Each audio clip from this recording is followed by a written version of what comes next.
Picture this. A young girl, 13 years old, packs her bags, says goodbye to her family in the Philippines, and boards a plane to Spain. Not for a vacation, not for a school trip, but to chase a dream that most people told her was impossible. That girl is now 20 years old, standing on the red clay of Rome, ready to walk out onto one of the most historic courts in tennis, and the entire world is watching. Her name is Alex, and if you have been sleeping on her this season, today is the day you wake up. Because what Alex has done in 2026 is not just remarkable for a Filipino tennis player, it is remarkable for any player from any country at any age.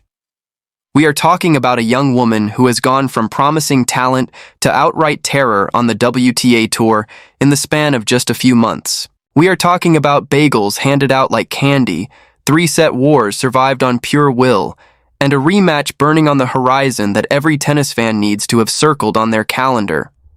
So let's rewind. Let's build this story properly. And let's talk about how Alex got to this exact moment. You have to go back to Guadalajara to understand who she is right now. The Guadalajara Open was the match that changed everything. Before Mexico, Alex was a name people whispered about with cautious optimism.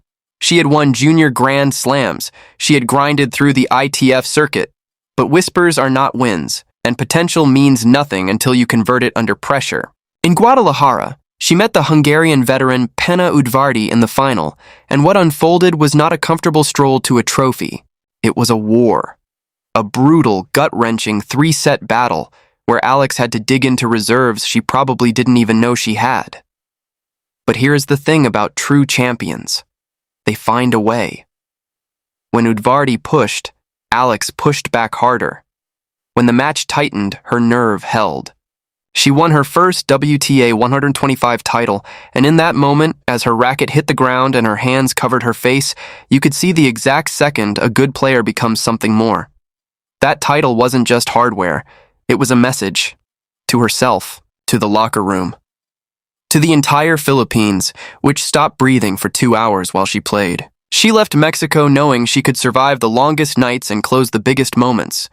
That knowledge, that deep inner certainty, is what separates athletes who win occasionally from ones who start winning consistently. So she arrived in Hubei, China for the Jingshan International Tennis Tournament carrying that confidence, and she absolutely weaponized it. Her opening match against Alyona Fall of Belarus was not without its concerns.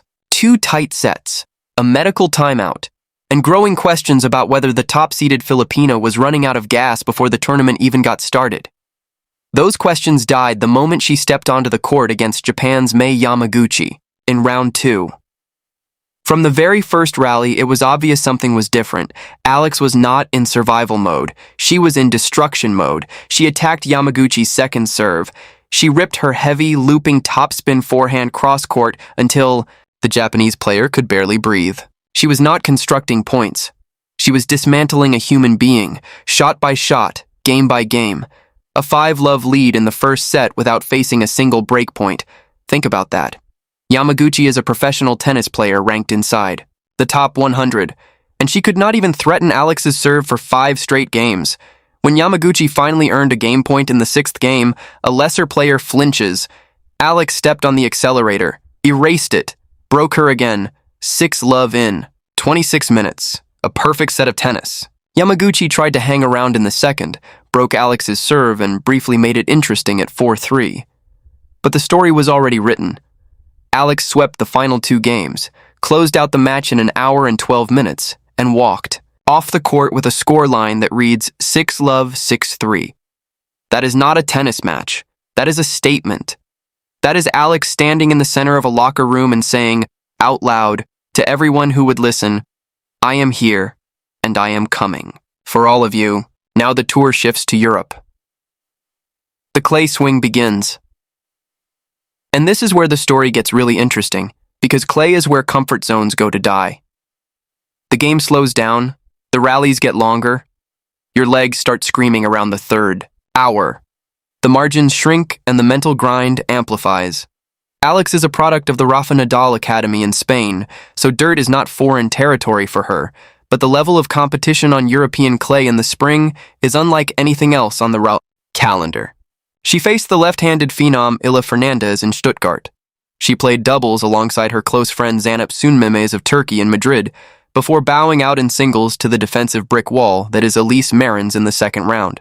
Those results stung, but every defeat on clay teaches you something that no win can. You learn where your game breaks down. You learn which patterns to avoid. You learn how to be patient in moments when every instinct is telling you to go for the winner. Alex packed those lessons and brought them to Rome, the Italian Open, one of the most beautiful, brutal, and celebrated tournaments in the world. Ancient Roman statues surround the courts. The clay is heavy. The crowds are loud and passionate and deeply knowledgeable. If you want to make a name for yourself on the red dirt, this is the place to do it. Her first round opponent was Magdalena Fresh of Poland. Fresh is exactly the kind of player young stars underestimate. She is not flashy. She does not hit winners from impossible angles. She just redirects pace with infuriating consistency, waits for you to make errors, and slowly suffocates your game until you are making mistakes you cannot explain. Alex came out swinging. Another bagel in the first set, 6-love, and it looked like fresh Rome start for the Filipina. But Fresh is experienced for a reason. In the second set, she completely changed tactics. She pushed the ball higher, slowed everything down, dragged Alex into the long grinding exchanges that are clay's great equalizer. It worked. Fresh broke Alex's serve, controlled the tempo, and took the second set 6-3. And just like that, we had a match. A third set on the clay of Rome, under the Roman sun, with both players digging for every single point. This is the moment where we find out who someone really is. This is the crucible. And Alex, to her enormous credit, did not crack. She leaned on her top spin. She pushed Fresh further and further behind the baseline. She made the big serves when the game was on the line, converted the key breaks, and closed the deciding set 6-4. She won the match, but more importantly, she earned the match. She was tested and came through it. And now we arrive at today, May 8th, 2026, the Nicola Petrangeli Stadium in Rome.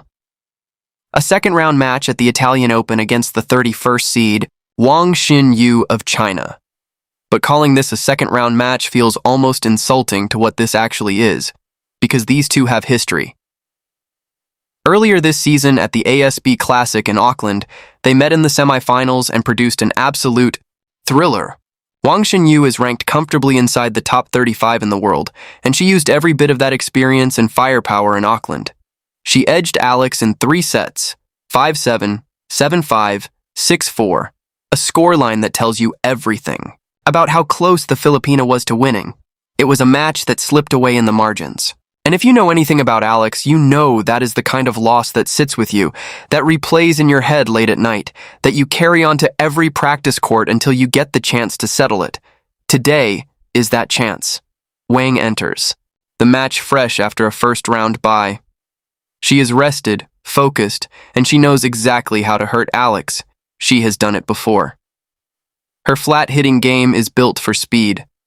She loves to take big cuts on the ball and punish anything that lands, short or sits up. She will target Alex's backhand side relentlessly, and her first serve is a weapon that can end rallies before they even begin. So what does Alex need to do? She needs to make Wang play her game, not the other way around. She needs to bring that Nadalesque left-handed forehand and rip it cross-court with heavy topspin, forcing Wang to hit balls above her shoulders on a clay court surface that is already slowing everything down. She needs to protect her second serve ferociously. Any weakness there and Wang will be inside the baseline punishing her in seconds. And she has to use the wide angles of the Petrangeli Stadium to drag Wang side to side, because nobody wins. A war of attrition in the Roman heat, by standing in the center and slugging. Alex can win this.